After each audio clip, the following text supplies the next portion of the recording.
Hello everybody, thank you for coming back to the channel and welcome to this new update on the Peanut Bristol Beaufighter from Tauna. I haven't been doing this one for a while, I've been up to other things, but I think we left it off that I kind of completed the fuselage. It's mostly done. I'm not sure if there's something missing, still the canopy would be needed. I painted in the cockpit so that it looks kind of military green, right? But that's the fuselage part, and now what I'm going to continue to do is the wings.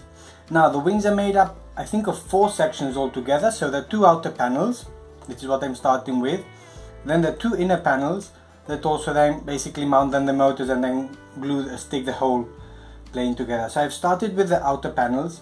If you see, and I hope you can see, yeah, the dihedral, if you look at this, it's actually quite complicated, because there's no single rectangle, so 90-degree angle.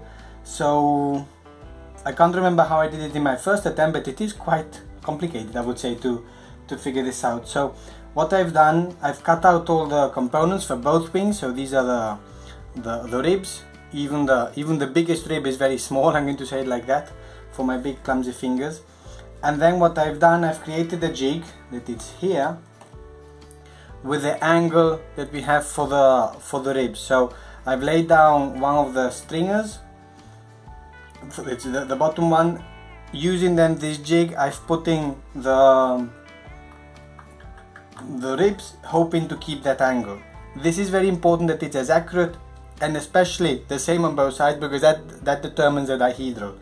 On the center section, the ribs actually will be on the vertical position. So anyhow, I'm starting with this. I did also the wingtips out of 2 pieces so that the grain is not soft somehow, so it's easier to cut maybe just one single piece, but then it's weaker on the construction.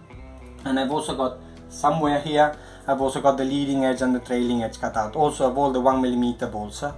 And that's going to be probably one of the next steps. So for at least for this, the left wing, I've already put in the ribs, and I think it's set, and I hope it's okay. Next step will be to put in the trailing edge and the leading edge, and then also then the final stringer that goes here on top. I think I'm going to need to do some adjustments probably, because I'm already seeing that it's not fully aligned. So I'm probably going to need to, with a little needle nose file, adjust so that the top string also fits. I'll be building then the other wing also kind of simultaneously. And also then for the trailing edge, I'm going to need to maybe put in 1mm bits of wood underneath, because it is not quite flat. If you look at the profile of the ribs, they're not flat on one side, so that means that it's a little bit lifted, which again complicates it. But it's more authentic scale, let's say it like that. So from that perspective, then what I'm going to do now is, as I say, I'll continue with other wing, with the ribs, moving along and then starting to build them up. And once those are done, basically the outer panels will be done, and then it will be the beginning of the work with the inner panels that has very complex inner ribs. They're made actually of a construction so that the rubber can actually go through. When you see here, the rubber actually comes here from the motor and actually goes here. So it has to go through this middle rib, at least I don't know what rib it is, but one of the ribs at least it has to go through. And time for an update with the Beaufighter. So I've already taken the 2 outer wing panels off. Let me take this out. And so basically managed to build them together. I hope you can see it. It's tremendously flimsy, very, very thin wood, a little bit crooked, but I think if they putting them all both together, they somehow do match. They don't need to match because there's going to be the center panel there, but somehow the wings are there with that kind of like dihedral also built into them. I still need to do a little bit of sanding. I've sanded down the shape, still have to sand probably the end of the ribs. Now the next challenge here is that it says here that there's a space, and I'm not sure if you can see this, there's a space on the ribs for what it says here, 1/32 sheet leading edge. Right, so I need to put in a leading edge here of 1/32 sheet. 1/32 I think is less than 1mm. The smallest I have, or the thinnest wood I have, is 1mm, and that's already pretty thin. So I'm probably going to have to put 1mm on it and then sand it down so that it fits.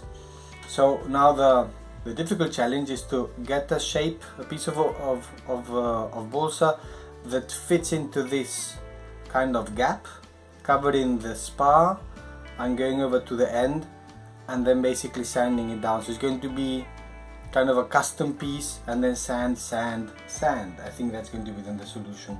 And then after that, hopefully it's a little bit more sturdy, because at the moment it is really very flimsy, and it does bend quite a lot. And I think once I do that, and that's going to take me some time, then I'll call it a day for this chapter, because it is dragging on quite a lot. But anyhow, coming with some progress, I put it here on the plans, there we have, and then afterwards it'll be the center sections, and the fuselage is somewhere lying around. I hope I don't lose it. So some progress on that. And time to wrap up the video on the wings of the Beaufighter. So here are the two wings. Let's see if I put them together and you see a little bit of the dihedral that comes out there, somehow like this. One of them actually was quite crooked. I had to somehow bend it back. I learned it then for the other one. I actually sanded the 1mm board to about half, or maybe I don't know how much, but I sanded it down so then it had less strength to warp. And at the moment, I don't know if you can see it, this one is relatively flat. This one still has a little bit of a warp there. I'm trying to take it out, but I take it out and then it comes back in. So I'm not sure how to do it. I'll probably just maybe pin it down and then leave it there for some time, but I think it's always going to have the tendency to warp back up again. I've tried to sand it down. I might do it a little bit more to weaken a bit that tensile force somehow, because at the moment it is, as you can see, a little bit warped. That's going to make probably this wing, this is the right wing, that will probably make it go down a little bit, which might not be bad if it's a rubber powered model, but it's a 2-motor, so I don't know actually. It might actually end up being warped the whole time, and then I have to fix the flight characteristics otherwise. So I'll try to straighten it out a little bit, but in any case, that's the two outer panels of the wing. Also we have here from the previous steps the fuselage. So now what's missing, I'm going to leave probably the tail feathers for the end, because it's probably the simplest part, because it's just like flat, no structure. So probably then the next part is going to be then the center sections of the wing, which have these ribs that are actually very thin and made up of the 1mm strips. So it's really very thin, let's say. So I'll probably do then the center sections of the wing. And then after that, probably the nacelles, and we'll see the engine motor. So still quite a lot to do, but some progress, some visible progress. So we leave it there for the moment. Thank you everybody for following along and watching, and we'll see you next time.